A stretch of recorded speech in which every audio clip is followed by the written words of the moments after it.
Welcome, everybody, to this month's episode of the AI Verse. So, this is the October roundup. So, as in the previous episodes, I've accumulated all of the stories that happened throughout October in artificial intelligence and the metaverse, and in areas of interest in regards to investing in those particular areas. I do believe that this is the future.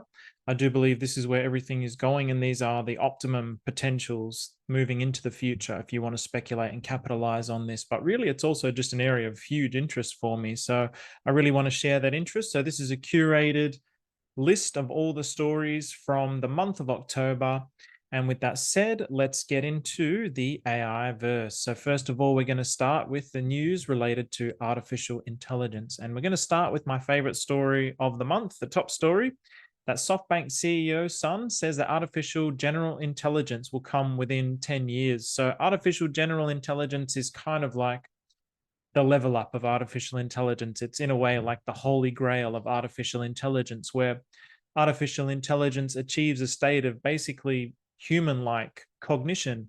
So at the moment, everything is based on data and whatever data that it has. But artificial general intelligence is when it starts to learn for itself and it really starts to scale up the degree to which it learns and it develops what we would refer to as consciousness. And so people really originally thought that AI couldn't be smarter than humans because humans were the ones who created it. But now AI is really becoming self-learning, self-training, and it's like referencing within itself. So it's becoming just like humans. So this AGI is something that SoftBank CEO says will be achieved within the next 10 years. So there are obviously lots of debates about when this is going to happen, and everybody's got different opinions. And nobody says that SoftBank CEO Sun is going to be necessarily correct, and he has been known to get a lot of things incorrect. So you take that with a grain of salt, but it's really cool that this area is getting closer and closer. It's really becoming something that's within our grasp, certainly within our lifetime. So now in technology, let's take a look at some of the stories in technology. So first, taking a look at China. And so China is actually going to support firms in forming innovation consortia. So basically, they're trying to capitalize on strengthening innovation in smart driving. So obviously, this is an area that's really big. Google is taking some big advances in it. Tesla's taking some big advances in it. And obviously, all these companies are American based. And now China's really wanting to capitalize on this and to really strengthen this in order to achieve some technological breakthroughs. In another story, China is targeting a 50% boost in its computing power. So again, this is really again as a in competition to America. A lot of Nvidia is an American company. They produce a lot of computer chips, obviously, and they're really trying to restrict what gets handed out to China, what China has access to. So China really is saying, well, we need to boost our own computing power as this AI race really ramps up. And so I'm just going to read a quote from that particular article. It says China has found that traditionally every 1 yuan invested in computing power has driven 3 to 4 yuan of economic output. So this is from Akshar Abbasi, who is the senior research analyst at Counterpoint. And he was talking to CNBC rather, via an email. So whatever they invest in computing power comes back 3 or 4 folds. So that's pretty huge. That is phenomenal. So really, that's what investing is all about, getting a return on your capital. And so he goes on to say the investments echo China's plan to drive economic output through leadership in technology prowess and integrating AI with existing technologies and solutions across all industries and domains. And this is what we're starting to see with artificial intelligence. It's really making its way into every single industry. And as I go through today, you're really going to start to see how that's happening, which is really exciting. More on the technology front. So Japan's Fujitsu has developed Japan's second quantum computer. So that's pretty cool. The fact that obviously computers, there's like millions of computers around the world, billions of computers around the world. I mean, your phone is a computer, essentially. So the fact that quantum computing is at the forefront of computing, and there's only two in Japan. So this is the second one that Fujitsu has actually produced. So just to give you an understanding of what quantum computing is. So in terms of computer processing, computers basically work on bits, and bits are zeros and ones, zeros and ones. So you've all seen the matrix and the zeros and ones, and really that's what it's doing. It's finding things between 0 and 1. Quantum computing, on the other hand, operates on qubits. So qubits, I don't know if anyone knows much about quantum mechanics. I actually really love the idea of quantum mechanics and how if you look at something, it's either a particle or you can look at it and it can be a wave. It's this enigma in quantum mechanics, in quantum physics. And so in that sense, quantum computing qubits is exactly the same. So these bits can exist in multiple states. So a qubit can be either in a 1 or a 0. So it's in this like superposition of both states. So this is why it's called a quantum computer. It's in this quantum state. So this is actually a fundamental ability to function in this way of quantum computers. And given that there's only 2, again, it's really cool. So this is actually something that I'm really interested in keeping my eye on.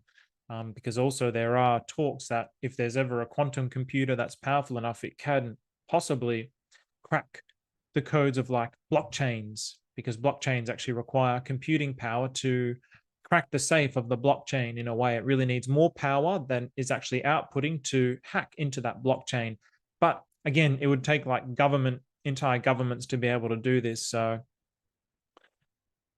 also, AI designs unique walking robot in seconds. So this is astounding. So something that takes years, months, years, weeks, whatever, like a long time for humans to actually develop, with a huge pool of data.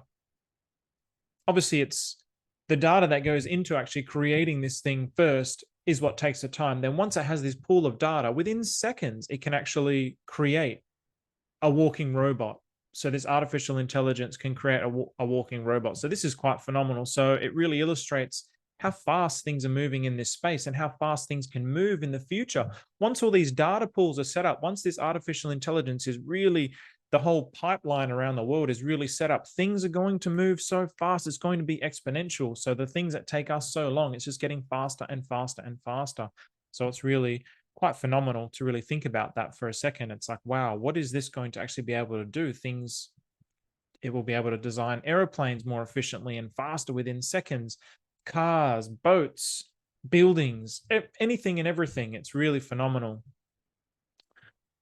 Okay, so in the application space, it's really all about catching up or being left behind. So this is something that I've been highlighting for a number of weeks. So just to show a couple of different applications. So you've got LinkedIn is going into utilizing AI tools within its ecosystem to basically allow people to leverage artificial intelligence to find jobs quicker. So you've also got the Google Assistant is getting AI capabilities with Bard. So this is essentially a combination of Google's Assistant and Bards for mobile devices. So this new assistant will actually be able to handle all these different ranges of questions and tasks, things as simple as like, what's the weather, set an alarm, send a text to Bob, just like before, but now it has more intelligent responses, which is dictated by Google's Bard AI. So again, there's already been these sorts of things, but now AI is really just leveling it up, taking it to the next level. Again, into the application, Zoom is starting to compete with Microsoft Office. So they want to compete with Office 365 and they want to start launching their own, basically Microsoft Office suite, which they're going to be calling Zoom Docs. And so competition is always a good thing. Competition is always a healthy thing because it drives innovation. And excuse me, I thought this one was really interesting as well, something quite unique. So this says Hungry Root founder debuts Every. So that's the name of the application, which is an AI-powered app for self-reflection and human connection. So obviously one of the issues with social media, with the digitization of the world, is this idea that even though humans are more connected, they're actually becoming more disconnected. So you often see these cartoons and criticisms of people sitting around like a dinner table together and everybody's on their phone. So really being disconnected from the world. With this particular app, it's basically like a series of games. And as you play these games and answer the questions in these games, it will show you other people who answer the questions and the games similarly to you. So what it actually does then, it connects you with these people who have similar interests and similar responses to the world as you. So then therefore it promotes this idea of human connection. So I thought that that was a really interesting concept about how we can actually leverage things like artificial intelligence to promote human connection rather than at the moment it really seems like it's disconnecting the world. So I really liked that story. Going into the retail world, so Walmart is experimenting with generative AI tools that can help you plan a party or decorate. So this is really just helping shoppers in all stages of the shopping experience. It's making everything easier, everything faster, everything more efficient. So everything from search and discovery to making the actual purchase. Also, Amazon is really going heavy into this. They're promising even more speedy drone deliveries in the UK. So even in the US, I mean, you can basically order something on Amazon and in some instances even get it within that day. So Amazon is just getting really quite phenomenal. And now they want to start to use drones to deliver in the UK. So this is something that's really it's really interesting from the perspective of imagining what this means for the future. So robots are really starting to replace humans when it comes to Amazon, and it's such a huge company. It's really like, I mean, even Walmart, if you go to America, especially some of these country towns, you will see how there's one Walmart which just dominates the landscape. And there used to be all these smaller shops that have all closed down because Walmart has basically taken all the consumers, because the consumers will go where everything is more cost effective. And as we get robots in Amazon replacing humans, it's going to become more cost effective. So what does this mean for the future? Some people consider this to be some kind of dystopia where, oh, they're going to steal all our jobs. But I actually think it's a positive thing. I actually think it's going to allow a future where humans can actually focus on finding the meaning in their life rather than just working for the sake of working. And they might only just work on particular jobs or devote themselves to things that they really care about, causes that they really care about, if there is some kind of like universal basic income. So I really like what this represents for the future. Then some interesting innovations. So one of the first ones, which I thought was really interesting. So savoring bites, new AI understands our tasty desires. So this is like really fascinating, actually, that AI can now understand what something tastes like. So I've just taken a quote from this and I'll go through this quote. There's three major facts, three key facts related to this. So the first one is artificial gustatory system.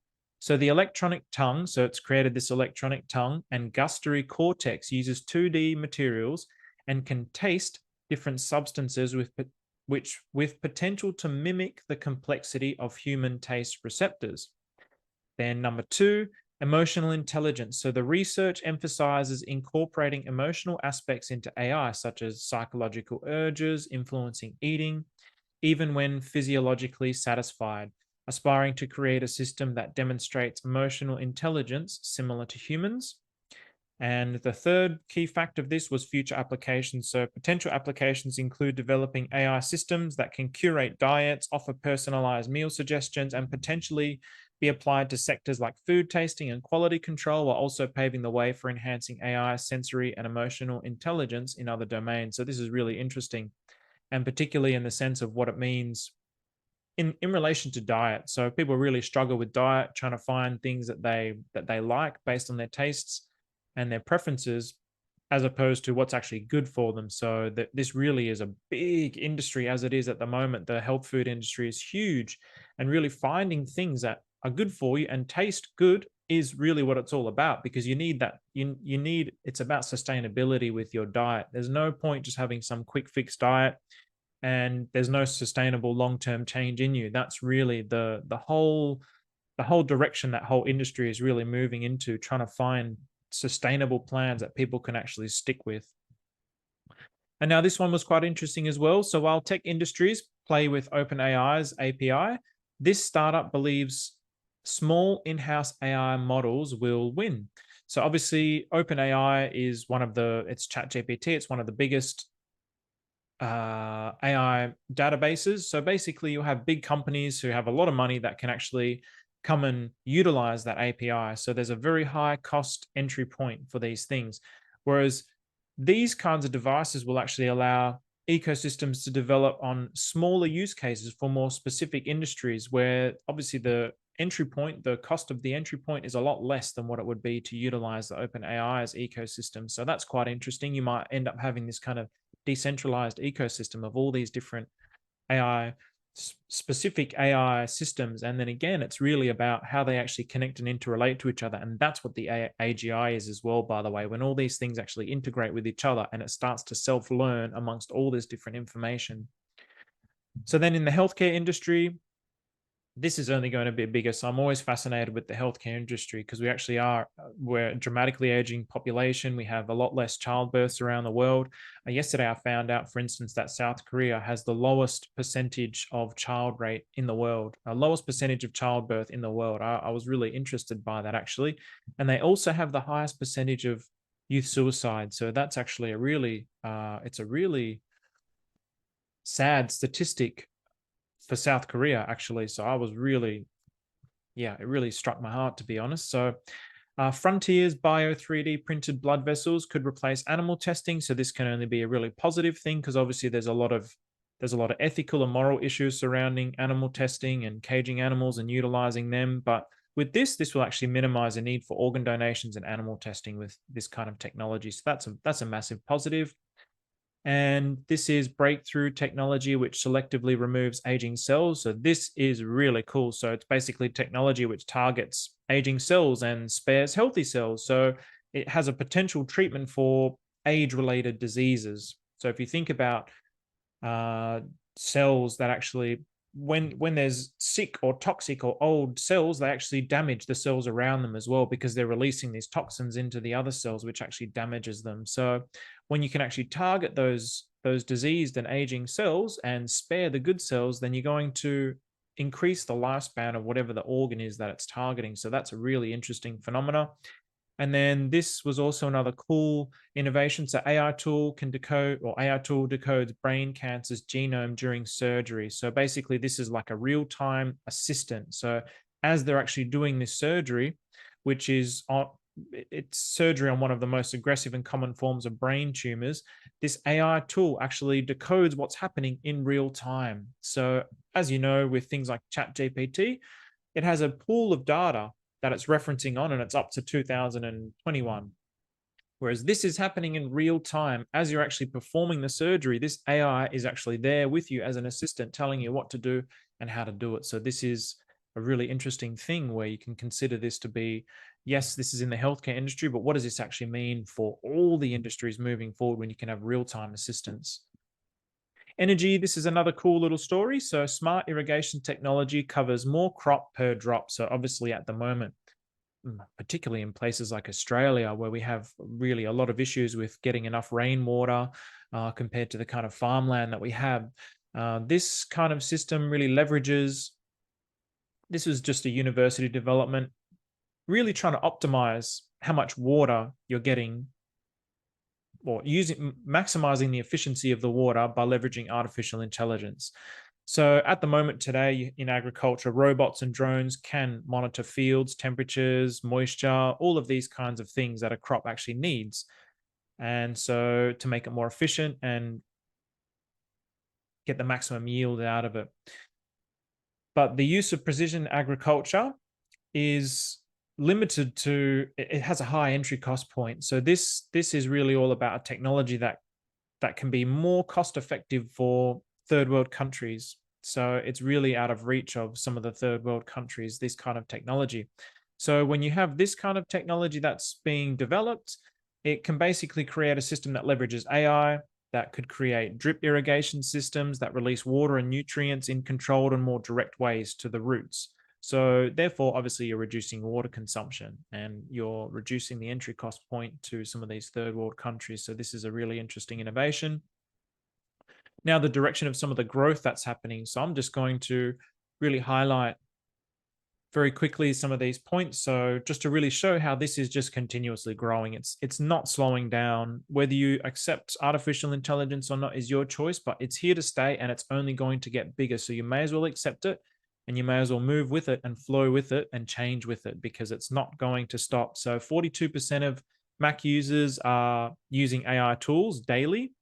You have 31% of postdocs using ChatGPT to write papers. So these, 42% of Mac users are using, that's nearly half of all of Mac users that are basically using artificial intelligence tools every single day. So people are really starting to utilize all the different tools, and this number is continuing to grow. And I'm sure you've all heard about ChatGPT, had 100 million users within, I think it was 5 days or 5 weeks. It was basically a record, so it was phenomenal. So it's not slowing down. It's really something that people are craving. They're really craving the use of this. So AI startups basically outpacing every other industry. So this title is AI Startups Outpace Other Tech Categories in Funding with 17.9 billion in Q3. So in other words, artificial intelligence startups are getting the most amount of money from investors because it's investors are seeing this has got the highest potential. This area has got the highest potential. So now we'll move on to the metaverse. So that was everything in artificial intelligence. Now, so most of this is to do with virtual reality and augmented reality. So how we actually plug into what the metaverse is. So that the Ray-Bans Meta Smart Glasses reviews that they got released in the month of October, and they're an upgrade on the old Ray-Ban Smart Glasses. So these new AI, the Meta's new AI's Ray-Ban glasses have basically Meta's AI integrated into them. So this was quite a, I suppose you could say, a critical article, but it was quite interesting nonetheless. So a digital assistant is within reach through these glasses. And the 3 things that they were criticizing, or 3 things that they didn't necessarily like, 3 negative things, was the first one, that the AI was very limited. But, I think that's pretty fair given that it's quite new and it's really the first of its kind. So that, I think you take that with a grain of salt. The second point was that it's a violation of privacy. So really, I mean, let's face it, Meta, Facebook, Instagram, whatever, they're all really just hoarding our data and prostituting it to advertisers. So this is just another way that they can do that. So whether you consider that to be a negative thing or a positive thing, I think it is what it is, and I think it's fine. I actually personally don't mind it because the things that I look for come to me a lot easier. What I do mind is that they get to profit off my information. I see a world of democratization of that kind of data with the blockchain and digital currencies, where I'll actually be the one that's profiting from my own data. I'll be the one that actually gets access to whether or not I choose to upload that data or not. Whereas at the moment, you really have no choice. It's like if you want to use these platforms, then you give them your data, whether you want to or not. And the third point was that it's not really great for battery life. So that's kind of normal with these sorts of things. So in any case, it's still quite a cool advancement. This one I thought was a really interesting article. So this is a stretchy liquid metal material that could improve wearable tech. So I put it here because it's a super flexible, self-healing, and highly conductive material suitable for stretchy electronic circuitry. And it could significantly improve the performance of wearable tech, soft robotics, smart devices, and more. So at the moment, it's actually being utilized for healthcare related wearables, but where could it actually lead to in the future? So when I think about the metaverse and plugging into the metaverse, I don't think it's going to be something where I just wear these glasses. I'm going to be like, maybe my whole skin is covered in this suit, which actually allows me to interact with this metaverse in this world. So this particular technology is 2 layered. So it has this one layer of pure liquid metal that's highly conductive. And then the second layer has this liquid metal microparticles that can repair itself with cracks or tears. So really interesting. And at the moment, like I said, it's utilized in healthcare. So it generally goes to where the money comes from the most. But where can it actually go in smart devices and things like this in the future? I think that's really quite interesting. And now I'm going to show the Meta Quest 3, which was released on October the 10th officially. So I'm actually have to stop this and I'll reshare it with the sound so I can show that video. All right, so let's jump into the video. So this is really just Meta's promotional video for it, just to show you what it's all about and where this kind of world, this direction of the metaverse is headed. So let's have a look at this.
right. So obviously it's an expansion or an upgrade on their previous quests. And my initial feeling whenever I look at these virtual reality things, and I don't know if it's probably because of the things that I've read, but I get a really kind of uncomfortable feeling in my stomach of this idea of having this thing over my head, and it kind of makes me a little nauseous even just watching that. I must admit.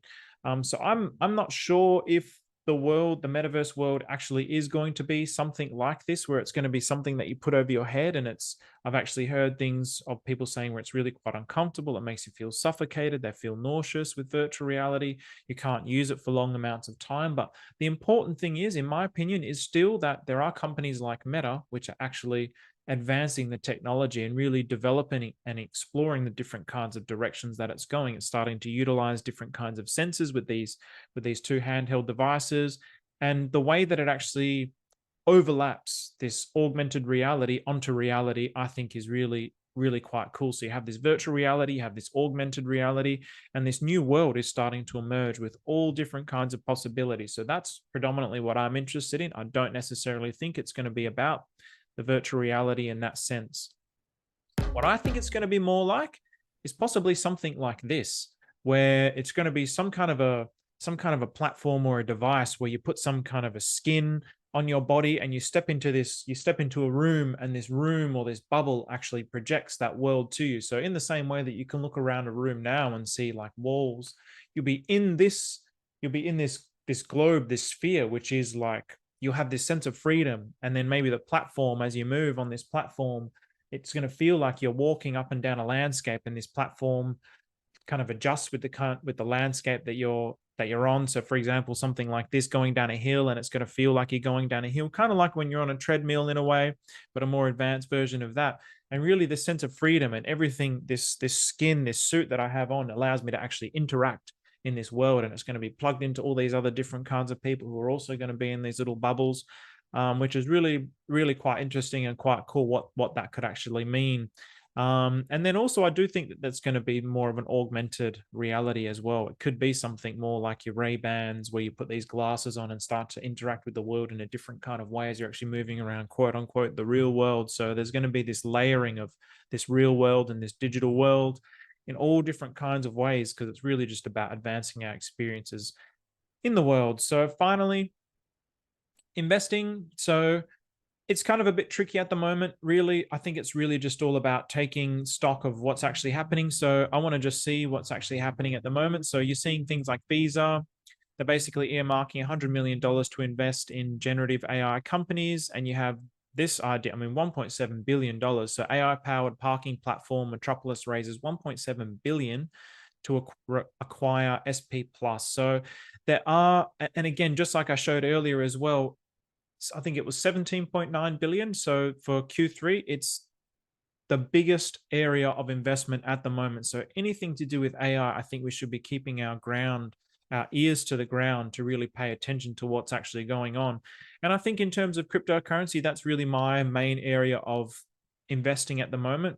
I think still now is the time to be accumulating any solid projects related to metaverse and AI. I do think all it's going to take is really one massive innovation within the next 2 years, while things are going into this peak of the bull market, for it to really take off. I mean, you saw earlier in the year, artificial intelligence really exploded when ChatGPT came on the scene. And this was at the end of the bull market. So everything else had sort of died off. And then it had this second run that nothing else had. So I think really it's about preparing yourself for something like that. As things get more and more advanced, more and more developed, and it's going to take one thing and it's just going to explode. So at the moment, there are some phenomenal things that are happening, but we're not really in this sort of peak of a bull market. There isn't all this money in the cryptocurrency that's flowing around. At the end of the bull market, when there's all this money flowing around, when something could come out, then you could see all that money flowing into some of these other cryptocurrency assets that could really explode as well. So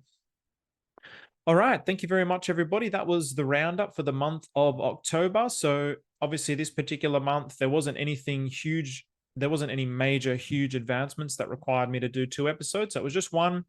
Hopefully it's an enjoyable episode for you today and you got a good understanding of it. As always, if you have any questions, any requests, any things that you'd like to learn about, just hit me up in the comment section. I'd love to explore those things and really find out some of your key interests so I can deliver some of that content. So thank you very much, everybody. Hope you enjoy your month of November.